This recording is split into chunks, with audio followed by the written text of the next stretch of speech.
Great leaders are made, not born. At the TEAK Fellowship, we forge and prepare the leaders of tomorrow.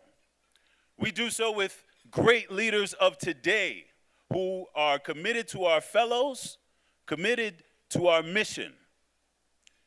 In the last year, we lost one of our great leaders, and we've lost others in different ways along the way. We were founded in response to loss. But the best of those leaders are codified into the fabric of all that we do.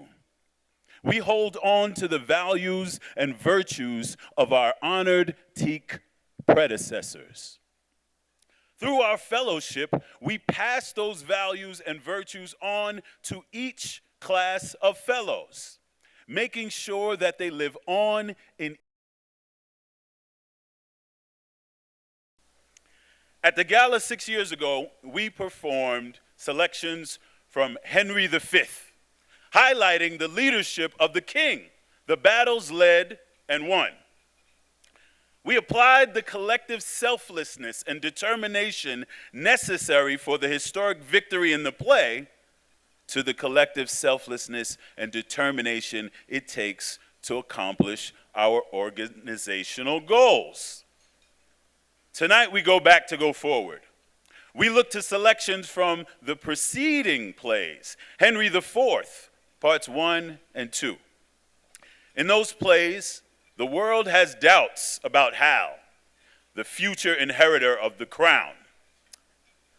But the prince is using his time to steel himself in ways that will be impossible once he wears that crown. He is more aware of his circumstances than his community knows.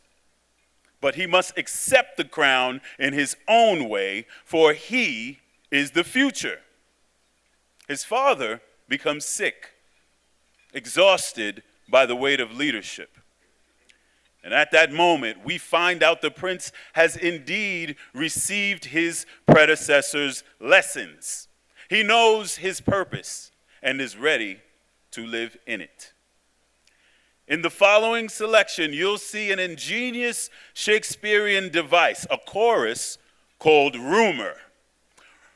Rumor represents the doubts, whispers, conjecture, and fears about our young sovereigns in training. You'll hear from them, themselves, if they have embraced the virtues of prior generations, and if they are ready for the crown.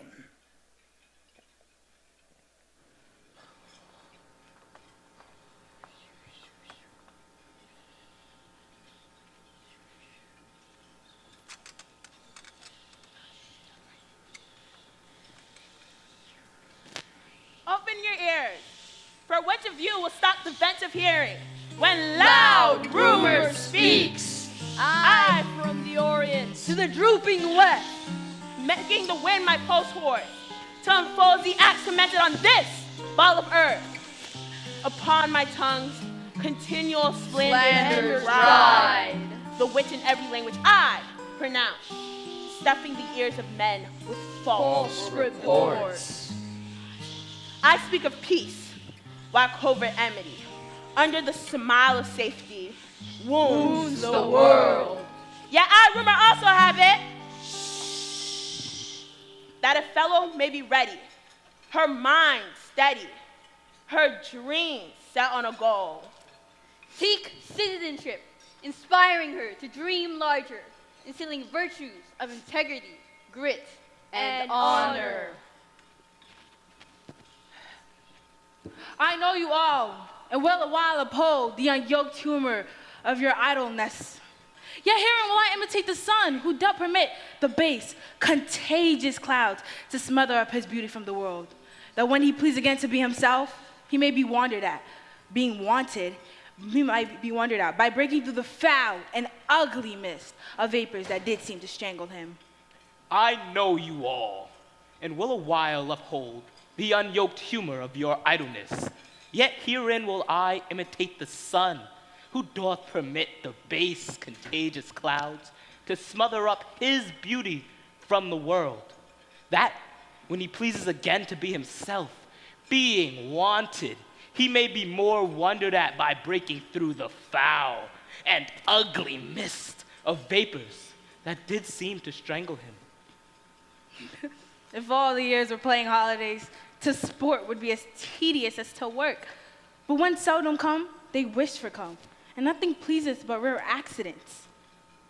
If all the years were playing holidays, to sport would be as tedious as to work. But when they seldom come, they wish for come, and nothing pleaseth but rare accidents. So in this loose behavior I throw off and pay the debt I never promised said, by how much better than my world I am. By so much shall I falsify men's hopes, like a bright metal on a sullen ground. My reformation glittering o'er my fault shall show more goodly and attract more eyes than that which have no foil to set it off. So when this loose behavior I throw off and pay off a debt I never promised said, by how much better than my word I am, by how much I shall falsify men's hopes, and like a bright metal on a sullen ground, my reformation glittering o'er my fault shall show more goodly and attract more eyes than that which hath no foil to set it off. I'll so offend. To make offense a skill, redeeming time. When men think least, I will.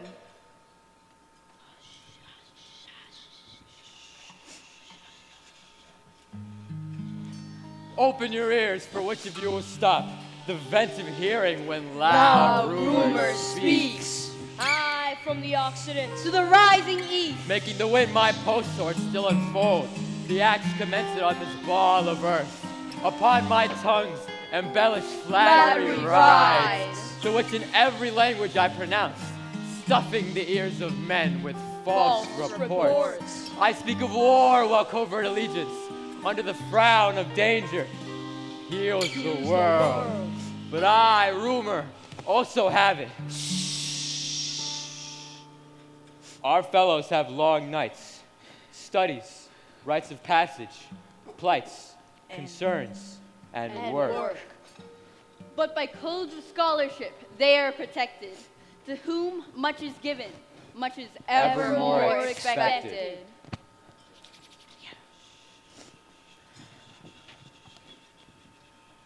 Call the earl, bid them order these letters, and well consider them. Make good speed.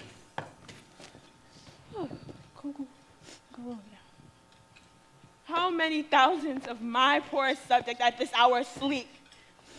Oh, sleep. Oh, gentle sleep. Nature's soft nurse, how have I frightened thee that thou wilt no more weigh my eyelids down in forgetfulness and steep my senses? Why rather sleep life in the smoky cribs, upon uneasy pallets stretching thee, and hushed with buzzing night flies to thy slumber? O thou dull god, why liest thou in the vile with loathsome bed, and leaveth a kingly couch, a watch case, or a common alarm bell? Canst thou, O partial sleep, give thy repose to the wet seaboard at an hour so rude?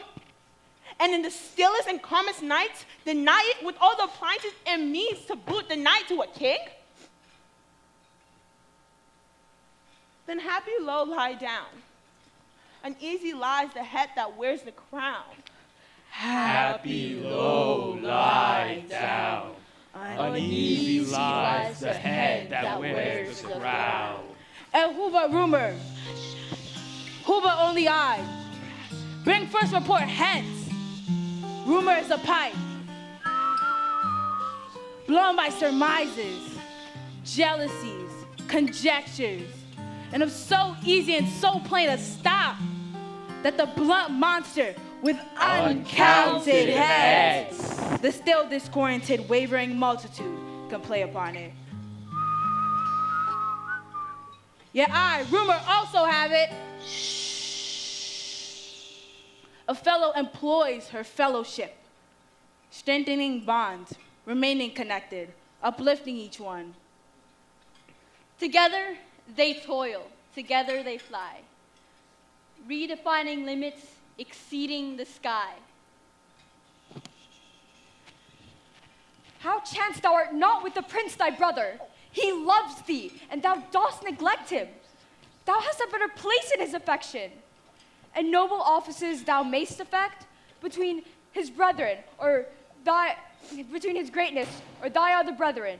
Therefore omit him not, blood not his love, nor lose the good advantage of his grace by seeming cold or careless of his will.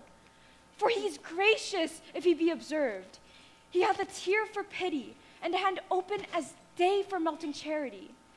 Yet notwithstanding, being incensed, he is flint, as humorous as winter, and as flaws congealed in the spring of day. His temper, therefore, must be well observed. Chide him for his faults, and do it reverently. But when you perceive his blood inclined to mirth, give him time and scope, so that his passions, like a whale on ground, confound themselves with lurking. Learn this, fellow, and thou shalt prove to be a shelter to thy friends, a golden hoop to bind thy siblings in, the united vessel of our virtues. And who but rumor? Who but only I bring first report hence? Rumor is a pipe blown by jealousies, surmises, conjectures, and of so easy and plain a stop that the blunt monster with uncounted heads, the still wavering discordant multitude can play upon it. And I, rumor, also have it. Great leadership is forged, not born. It is invulnerable to rumor, whether tide or storm.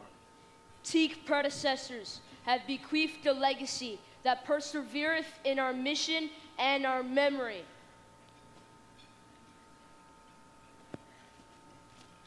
Oh, pardon me, my liege. There is your crown, and he that wear the crown immortally long guard at yours. If I affected more than as your honor and as your renown, then let me no more from this obedience rise. That which my most inward true and duteous spirit teacheth this prostrate and exterior bending. If I do feign, then let me in my present wildness stay, and never live to show the incredulous world the noble change that I have purposed. I spake unto this crown as having sense, and thus upbraided it. The care of the depending hath fed upon the bodies of great leaders. But oh, my gracious liege, you won it, wore it, kept it, gave it to me.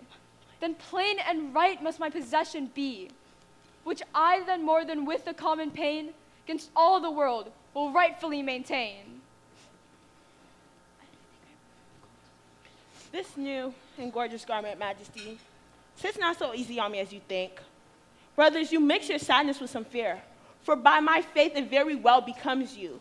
Sorrow so royally in you appears that I will deeply put the fashion on and wear in my heart. Why then be sad? But entertain no more of it, good brothers, than a joint burden laid upon us all. For me, by heaven, it very well becomes you. Let me but bear your love. I'll bear your tears, yet weep that they are gone, and so will I. But fellow lives that shall convert those tears by numbers into hours of happiness. You shall be as a teacher to my youth. My voice shall sound as you do prompt my ear, and I will hear and humble my intent to a well-practiced, wise directions. And princes all, believe me, I beseech you, our leader has gone wild into his grave, for in his tomb lie my affections, and with his spirit sadly I survive to mock the expectations of the world, to frustrate prophecies and to raise outrotten opinion, who hath rid me down after my seeming. The tide of blood in me hath proudly flowed in vanity till now, where it doth turn and ebb back to the sea, where it shall mingle with the state of floods and flow henceforth in formal majesty.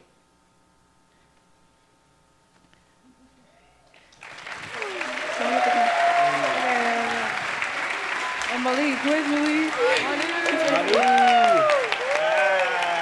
Yo, what's good? Wrap this up. Okay, wait, where's